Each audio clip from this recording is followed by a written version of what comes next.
The temperature had dropped to -30 the night Willa Dorset made the worst decision of her life. Or maybe the best one, depending on how you look at it. She had left Sudbury with $40 in her coat pocket, two children bundled in the back seat of a truck that wasn't hers anymore, and a direction that felt more like running away than heading somewhere. North, always north, her mother used to say. When the world gets too loud, you go north. Her mother had never clarified what happened after that. The truck belonged to her brother-in-law, Randall, who had lent it to her without asking questions, which was the kindest thing anyone had done for her in months.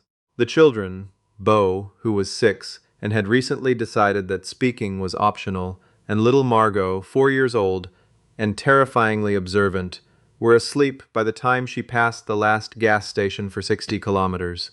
She had noted this fact the way a person notes a door closing behind them, quietly, with full understanding of what it meant. The road north of Hearst was not a road that forgave mistakes. She made hers around 11 at night, when the heater began to click in a way that heaters are not supposed to click, and then to rattle, and then to stop altogether. The temperature inside the cab dropped fast. She pulled over because she didn't know what else to do. She sat there for a minute with the engine still running, watching her breath cloud in front of her face, and then she turned the engine off to save gas and immediately understood she had made things worse. Beau woke up first. He looked at her from under his blanket with those serious gray eyes he'd had since infancy. The eyes of a person already trying to work something out. "Are we stopping?" he asked. "Just for a minute," she said. She was lying. She knew it. He probably knew it too. Margot slept on, one hand curled under her chin, her eyelashes casting small shadows on her cheeks in the moonlight that came through the window.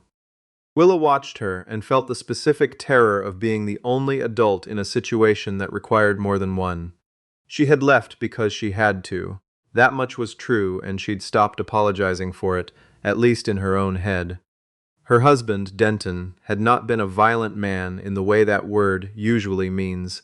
He had never once raised a hand to her or the children. But there are other ways to make a person disappear inside their own life, and Denton had learned all of them. By the end, Willa had stopped recognizing herself in mirrors. That was when she knew. The lawyer had said 6 months before anything could be finalized. 6 months was a long time to stay in the same house, sleeping in the same bed, pretending at a life that had already ended. She had lasted 4. She'd taken the children, the coats, the cast-iron pan her grandmother had left her, and the $40 from the coffee tin above the stove. Everything else she left behind with a kind of ferocious relief. That had been 3 weeks ago. She had been staying with her brother in Timmins, but that arrangement had its own complications, and when Randall had offered the truck she'd seen it as a sign. She did not usually believe in signs. She was beginning to reconsider. She tried her phone, 1 bar and then none. She stepped out of the truck into air that hit her like a wall and walked around to the hood, which she opened with the confidence of someone who had absolutely no idea what she was looking at. Everything under there was dark and quiet and covered in road grime. She closed it again. The tree line was about 30 feet from the road on either side. In the dark, the spruce trees stood absolutely still, the way things in the north stand still in deep cold, not peacefully, but like they were conserving everything they had. She understood the impulse. She had gone back to sit in the truck, both children now awake and pressed against her, when she saw the light. It was not a flashlight. It moved too slowly and too steadily for that. A lantern, she realized, swinging from the hand of a figure coming out of the tree line from the west side of the road. She watched it approach and felt 2 things simultaneously. Relief, because another human being, and fear, because a stranger emerging from the woods at 11 at night on a road with no name. She reached across Beau and opened the glove box. Randall kept a hunting knife in there. She took it out and held it in her lap and did not let herself think too hard about what she would actually do with it. The man stopped about 10 feet from the truck. He held the lantern up, so that the light fell on him more than on her, which she would think about later, that deliberate choice to be visible rather than to see. He was large in the way that men who work outdoors in the north are large, layered in canvas and wool, a dark beard, a toque pulled low. He did not come closer, he just waited. After a moment she cracked the window. "Heater go," he said. His voice was level, unhurried, a Quebec accent softened by years of somewhere else. "Yes," she said. "Thermostat, likely, fixable, but not tonight." He glanced at the children. She watched him do it. His expression did not change in any way that she could read, but something settled in his posture, a decision being made. "I've got a place. 10 minutes back through those trees. It's warm and it's dry and there's a stove." A pause. "You can keep the knife out if you want. I'd probably do the same." Margot had gone very still beside her. Beau was watching the man through the window with an expression of pure, uncomplicated interest, the way children sometimes look at things that adults have already decided to be afraid of. "Who are you?" Willa asked. "Jasper Mold," he said. "I trap and I sell timber rights. I've been in this stretch of bush for 11 years. My nearest neighbor is the Babcock family, 14 kilometers east, and their number's on my wall if you want it." He shifted the lantern. "I'm not asking you to trust me. I'm asking you to think about the temperature." She looked at her children. She thought about the temperature. 10 minutes, she said. "Less if we move." The cabin was not what she expected, which is to say it was real in a way that she hadn't quite prepared for. She had half imagined something ramshackle, a hunting camp held together with wire and stubbornness. What she found instead was a low, solid building with a proper door and window frames that fit squarely in their casings, the roof heavy with 1.5 feet of packed snow that bore witness to how long winter had been living there. Inside, the wood stove was already going, the kind of stove that smells like 50 years of wood and the particular mineral smell of rocks brought in from outside. There were bookshelves made from split timber. There was a wool rug on the plank floor. There were hooks by the door, where a man's coat and 2 pairs of snowshoes hung with the care of someone who understood that gear kept you alive.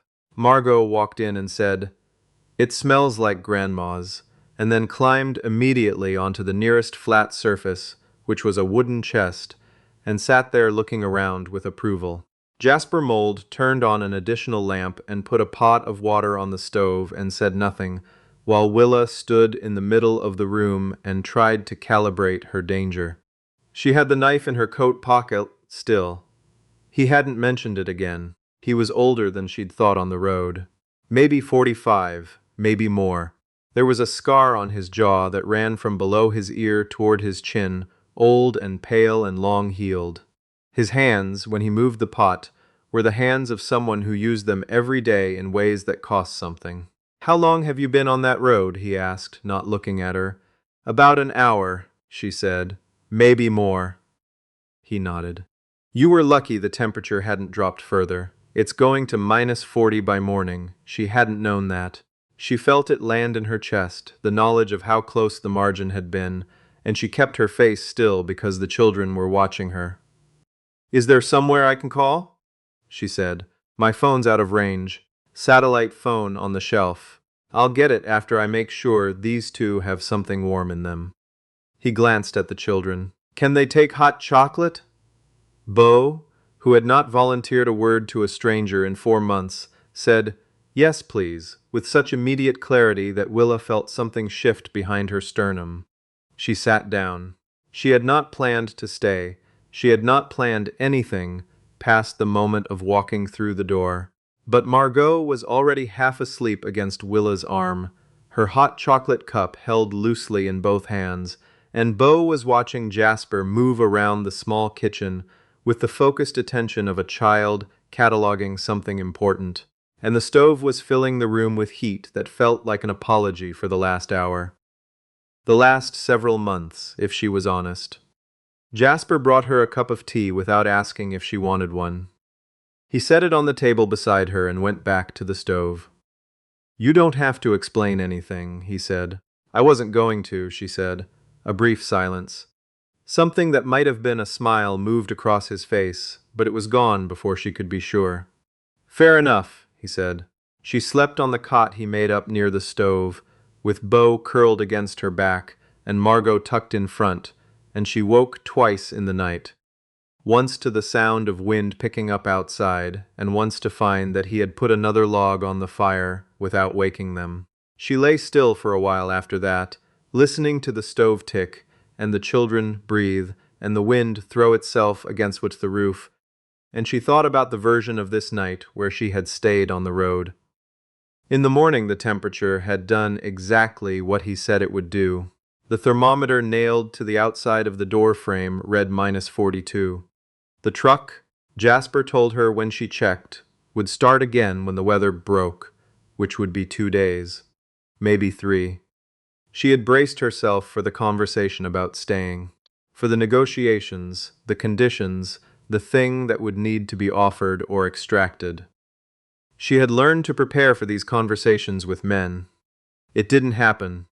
He made porridge with dried blueberries and told Beau that there was a woodpile out back that needed splitting if he wanted something to do. Beau, who had been occupying the middle distance of his own silence for weeks, looked up from his bowl with those gray eyes and said, "I don't know how. I'll show you," Jasper said. The way he said it, no inflection, no performance of generosity, just a statement of fact, made Beau nod in the way children nod when something seems reasonable and they don't see a reason to object.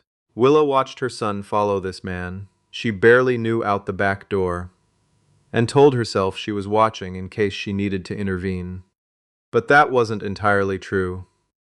She was watching because she hadn't seen Beau choose to do anything in months, and the sight of it was doing something complicated to her.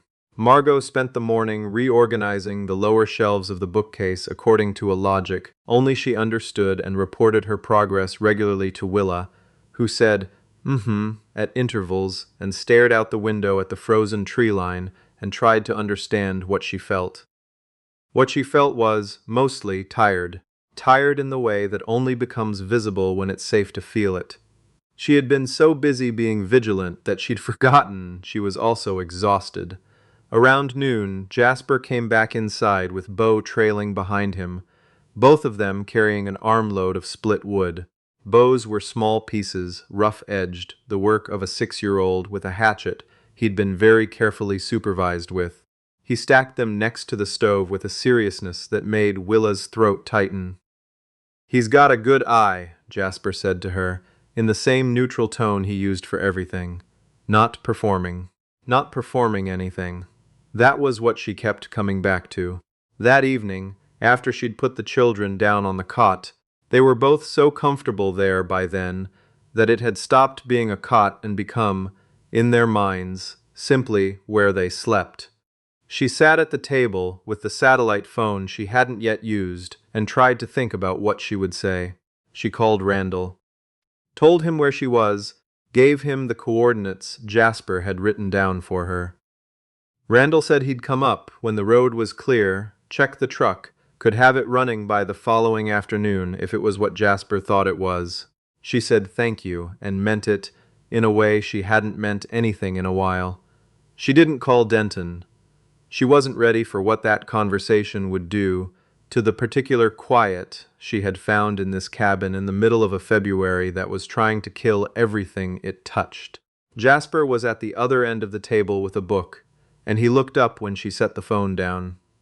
"All right," he said. "My brother-in-law's coming tomorrow," she said. He nodded, went back to his book. She watched him for a moment. "Do you live here alone?" "I do. By choice?" He considered the question without seeming bothered by it. "That's a longer answer than one word," he said. "I'm not in a hurry," she said, and was surprised to find that it was true. He closed the book. He told her then, not everything, but enough. There had been a wife 12 years ago, a house in Val d'Or, a job with the provincial government doing forestry assessment, an accident that he didn't describe in detail but that had taken the wife and left him with the scar, and with a silence he hadn't known what to do with, back in a place with neighbors and schedules. He'd come north. He'd meant to come for a season. That had been 11 years ago. "Do you regret it?" she asked. "Staying?" He looked at the fire. "No. Leaving took longer to make peace with. Leaving the life for yes." He was quiet for a moment. "There's a difference between running away from something and going towards something else. I didn't understand that for a long time. I thought I was just running." He paused. "But I was building, I think, just slowly, and in the wrong order." Willa looked down at the cup in her hands. She thought about the cast-iron pan in the back of the truck, the $40, the direction her mother had said to go. "I think I might be doing the same thing," she said. "Probably," he said. No judgment in it, just acknowledgement. She had not planned what happened on the second day. Randall arrived in the early afternoon with his own truck and a toolbox, and he and Jasper spent 3 hours underneath the hood of Randall's borrowed vehicle in the cold, which they both seemed to find reasonable and even companionable, speaking to each other in the shorthand of men who understand engines. By 4 o'clock the thermostat had been replaced, and the heat was working, and the truck sat in the packed snow outside the cabin door fully operational, ready to go. She stood at the cabin window with Margot on her hip and watched the 2 men come back inside, stomping snow from their boots, and felt something she recognized as loss, which surprised her, given that she'd been here less than 48 hours and had arrived unconscious of the choice. Jasper put the kettle on. Randall sat down and accepted the tea without ceremony. He had that quality too, she noticed, this ease, and she wondered if it was a northern thing, or a certain kind of man thing, or just what happened to people who spent enough time with no one but themselves and the weather. Bo was at the table, with a piece of birch bark that Jasper had given him the day before, and a pencil, drawing something that appeared to be a large dog, though there was no dog at the cabin, only the idea of one that Bo had apparently been developing privately. "We should head before dark," Randall said, looking at the window. She knew he was right. She was quiet the whole time she was packing the few things she'd unpacked. Margot watched her with those dark eyes that never missed anything and said, "Are we going?" in a voice that was not quite sad and not quite fine. "We are," Willa said. Jasper was outside with Bo when she finished, showing him something about reading the shadow of the tree line to gauge wind direction. She stood at the door and watched them, and it occurred to her that she would probably spend a long time thinking about this. The image of her son, standing in the snow, listening to a man talk about trees and shadows like it was something worth knowing. She went outside. Jasper looked up. Bo looked up. "We're heading out," she said. Jasper nodded. He crouched down to Bo's eye level, which he did without any awkwardness, and said, "You split a good pile of wood. That'll last me a week." Bo looked at him very seriously and said, "Okay." Then Bo walked to the truck and got in, because that was what was happening now, and he had accepted it. Willa stayed. "I don't know how to thank you," she said. "That sounds like nothing given." She gestured at the cabin, at the woodpile, at the road, at all of it. "You don't have to," he said. Same tone as always, not minimizing, just accurate. She almost left it there. She had her hand on the truck door handle, and the sky was going that particular deep blue of a northern late afternoon, and Randall had the engine running. "If I came back through in the spring," she said, and then stopped, because she hadn't planned the sentence and didn't know where it was going. He waited. "If I came back through," she said again, "would you be here?" He looked at her for a long moment, not surprised, not performing, just looking. "I've been here 11 years, he said. She got in the truck. She did not tell Randall about the conversation on the drive south. He didn't ask. He was the kind of person who understood that some things were still being worked out. She found an apartment in Kapuskasing, 2 bedrooms, a landlord who didn't mind kids, a grocery store 4 blocks away. She enrolled Bo in school. He spoke on his second day to a boy named Derek who had a collection of bottle caps and was willing to negotiate. She cried about that later, privately, in the kitchen at night. The way you cry when something you were afraid was broken turns out to be only waiting. Margot started calling the cast iron pan Grandma because Willa cooked with it every night, and it had become, in Margot's private taxonomy of the world, a kind of relative. Willa did not correct this. The divorce came through in March. She sat with the papers on the kitchen table for a long time. Not grief, exactly. More like the particular quiet that follows a storm. Not the absence of feeling, but the first moment when you can hear something underneath it. Spring came late that year, the way it always does in that part of Ontario, arriving in stages, and then all at once in mid-May, when the ice went out of the rivers in a single dramatic week and the roads north became possible again. She told herself she was just driving, that she happened to be going that direction, that she wanted the children to see what the bush looked like when it wasn't trying to kill you. They stopped at the same point on the road. She could see the place in the tree line, where the path began, narrower now without snow to compress it, the black spruce crowded in on both sides. She got out of the car. The children got out too, because they were children, and they went where she went. "This is where we had the adventure," Margot said, with great satisfaction. "Yes," Willa said. "Are we going to see Jasper?" Bo asked. He said it the way he said everything now, direct, unadorned, just a question. She looked at the path. "We are," she said. They walked in single file through the trees, Bo in front because he remembered the way better than she would have expected. And after about 10 minutes the cabin appeared in a clearing that was green now, impossibly green, after the white she had last seen it against, with a garden that had been recently turned, and a woodpile that was, she noticed, significantly reduced from where she'd left it. Jasper was splitting wood. He looked up. He did not look surprised. He looked like a man who had been waiting, not anxiously, but with patience, the patience of someone who has learned to live in the particular quiet that comes before. Margot walked directly toward him and said, "We came back. I see that," he said. He set the axe down. He looked at Willa across the distance of the clearing, and something in the way he looked at her was different from the careful neutrality of February, or maybe it was the same, and she was only now reading it correctly. A man who had long ago stopped performing anything, who said what he meant and meant what he said and had been here 11 years, because he had built something worth staying for.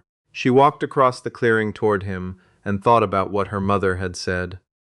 Go north when the world gets too loud, and thought that her mother had perhaps understood more than Willa had given her credit for. The green light came through the spruce in long, soft angles. The children's voices filled the clearing.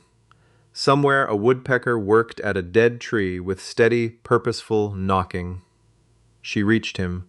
He didn't say anything, because there wasn't much to say, and he had never been a man who added words where they weren't needed. She put out her hand. He took it. And for the first time, in longer than she could reliably remember, she felt like she was somewhere that made sense.